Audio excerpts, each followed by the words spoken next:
Thanks for stopping by, and we're on round number 2 of Chinese food for my sister. Keto friendly, of course. Today we're going to make Asian beef with snow peas, and just to round it up, a nice vegetable medley to go along with it. Check this out.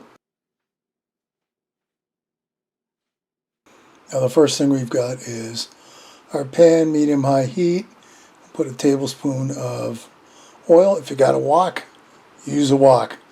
I don't have a wok. Used to, but we can make do. Once that oil is heated up, that is 1 tablespoon of minced garlic, and I also threw in a tablespoon of minced ginger root.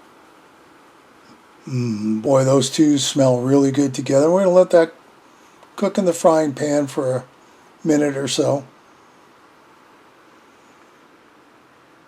Now to that, I have a pound of round steak, and you can see I've sliced it as thin as I could.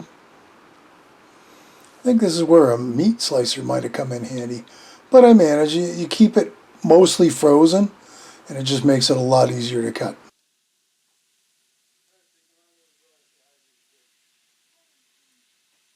So in that goes. This is not going to take more than 2 or 3 minutes to come together and cook, especially because the pieces are so thin. Well, the trick is you want to stir it all together. You want that garlic and ginger all mixed in with your beef. And that's what gives it its fantastic flavor too. Now just looking at this, you can see how quick it's actually coming together. It really doesn't take that long. We're getting a little bit of juice now out of it. We'll just keep mixing another minute or so, and we'll be ready to move on to the next step.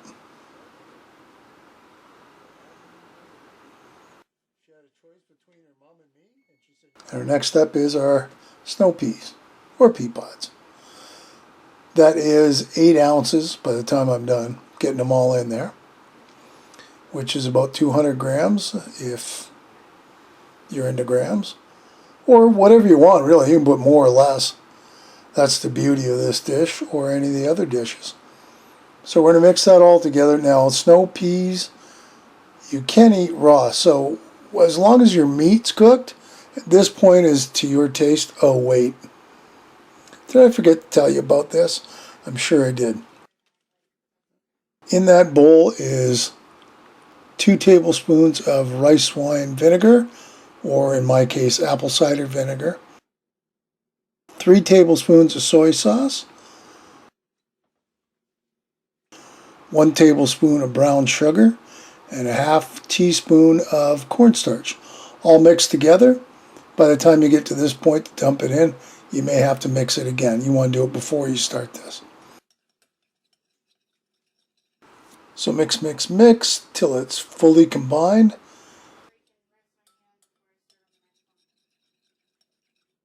And we'll set it aside.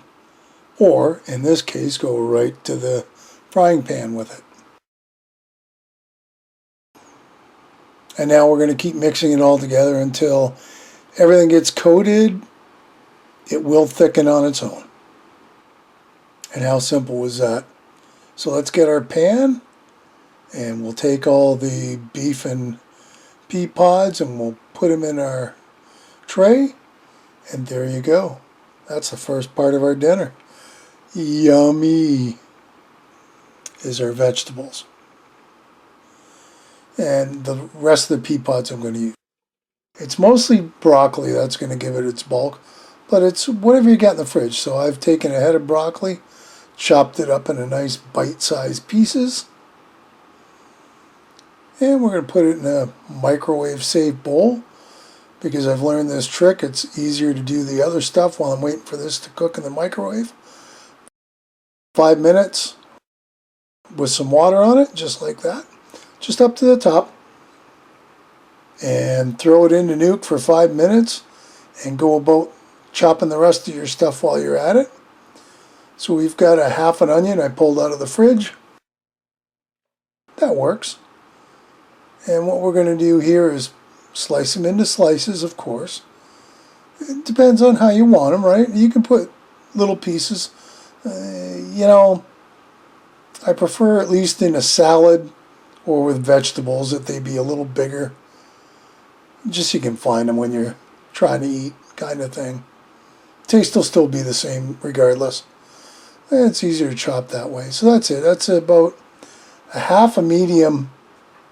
Once again, if you like more onions, put more onions in. Celery's up next. That's roughly 2 stalks.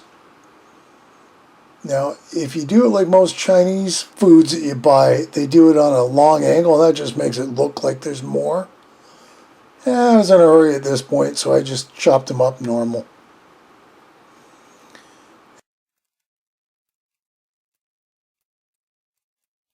And there you go into the bowl till we're ready for them.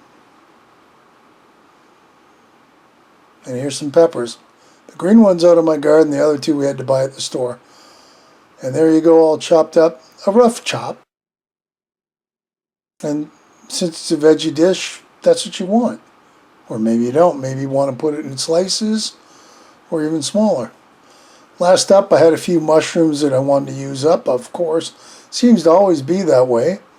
Mushrooms just don't keep for that long, so once again, a rough chop. And that ought to be good enough. We'll put them aside with everything else.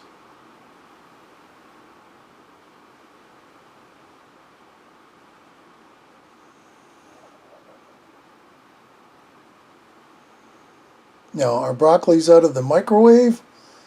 It may not be completely cooked, but at 5 minutes it's close enough for what we need, for sure. You want to strain out all that water and let it dry just a little bit. There's still going to be juice no matter what, because the other vegetables, as they cook down, they're going to release some liquid, so that's okay. In the bed goes our broccoli, then the mushrooms, celery, and the onions. Of course, I'm trying to break them up and spread them around at the same time. I just didn't want clumpy onions. I don't know that it would have mattered one way or another, but, you know, just because. And here's our 3-pack of peppers, all ready to go. And they are going to go on top. Okay, so around and around we go. We're going to give her a mix by hand. That looks pretty cool. And of course on the top is the pea pods I had left over. Probably about the same thing, about 5 ounces, maybe 6. A little drizzle of olive oil on top.